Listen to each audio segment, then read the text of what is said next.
आज आप जानेंगे about working and basic parts of DC generator.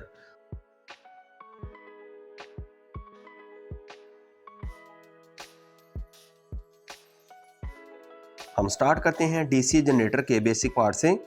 जैसा कि आप डीसी जनरेटर की कॉन्फ़िगरेशन देख सकते हैं, इसमें एक परमानेंट मैग्नेट होता है जिसे समटाइम्स स्टेटर भी बोला जाता है, क्योंकि ये मूव नहीं करता। और इस मैग्नेट के दो पोल होते हैं, नॉर्थ एंड साउथ। इसका मेन फंक्शन है मैग्नेटिक फील्ड प्रोवाइड करना, जिसमें आर्मेचर कॉइल रोटेट करती है। आर्मेचर लूप को जनरली आर्मेचर कोर पर बाउंड किया जाता है। बहुत सारे आर्मेचर लूप मिलकर आर्मेचर कॉइल बनाते हैं, और बहुत ज़्यादा कॉइल्स को जब सीरीज में जोड़ा जाता है तो आर्मेचर वाइंडिंग बनती है। और जब इस वाइंडिंग को मैग्नेटिक फील्ड के अंदर रोटेट करवाया जाता है तो इसमें ईएमएफ इंड्यूस होती है। स्प्लिट रिंग एक यूजफुल डिवाइस है जो एक्सटर्नल सर्किट में करंट की डायरेक्शन को चेंज होने से बचाती है। और जो स्प्लिट रिंग्स कॉपर के बने होते हैं, एक स्लिप रिंग को दो हिस्सों में डिवाइड करके स्प्लिट रिंग बनाए जाते हैं। इन स्प्लिट रिंग्स के साथ स्टेशनरी ब्रशेस अटैच होते हैं जो कार्बन के बने होते हैं। इनका काम स्प्लिट रिंग से करंट कलेक्ट करना होता है।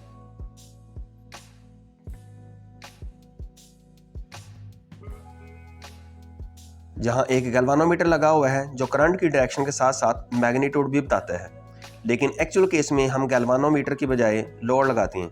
हर वो चीज़ जो करंट कंज्यूम करती है लोड कहलाती है। For example fan, bulb and motor etcetera.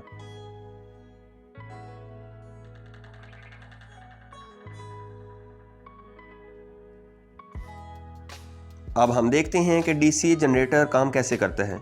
हम चाहते हैं कि सर्किट में करंट सिर्फ एक डायरेक्शन में फ्लो करें। फ़र्ज़ कर लें कि हम इस डायरेक्शन में चाहते हैं, पर हम ऐसा क्या कर सकते हैं? इसके लिए हमें लगातार हर हाफ रोटेशन के बाद इन ब्रशेस और वायर्स का कॉन्टैक्ट चेंज करना पड़ेगा।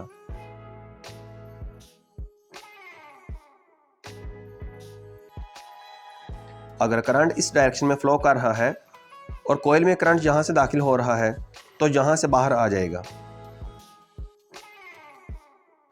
जब कॉइल रोटेट करेगी तो आप देख सकते हैं कि जब कॉइल इस पोजीशन में आएगी तो कॉइल में करंट की डायरेक्शन चेंज हो जाएगी। अगर हम चाहते हैं कि सर्किट में करंट की डायरेक्शन चेंज ना हो तो इसके लिए हमें इस ब्रश को कॉइल की इस साइड के साथ कनेक्ट करना होगा। और दोबारा फिर जब कॉइल इस पोजीशन में आएगी तो कॉइल में करंट अपनी डायरेक्शन चेंज कर लेगा। तो एक्सटर्नल सर्किट में करंट की डायरेक्शन सेम रखने के लिए हमें कॉइल की इस साइड को इस ब्रश के साथ कनेक्ट करना होगा।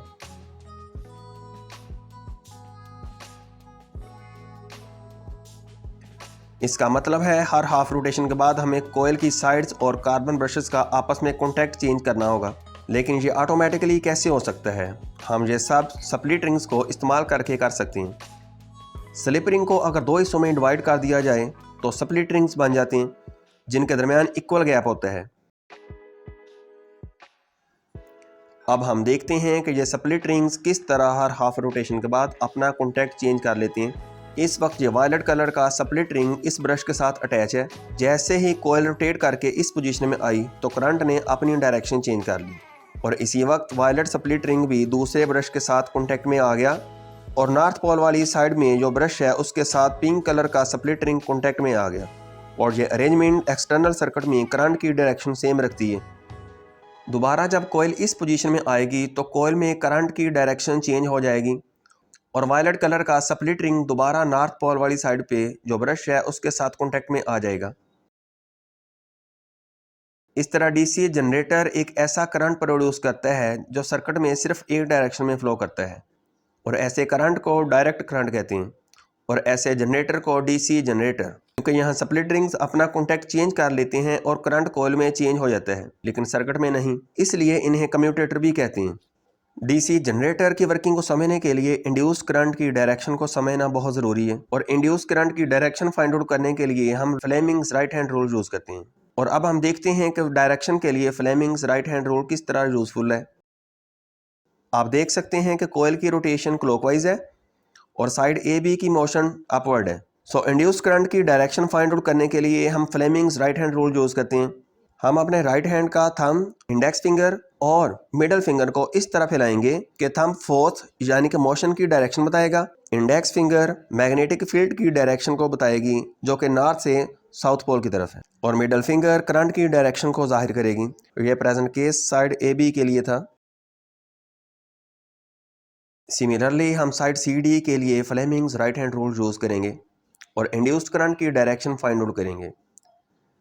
क्योंकि कोयल क्लॉकवाइज डायरेक्शन में रोटेट कर रही है, इसलिए साइड सी डी की मोशन डाउनवर्ड है। थंब फोर्स यानी कि साइड सी डी की मोशन की डायरेक्शन को जाहिर करेगा।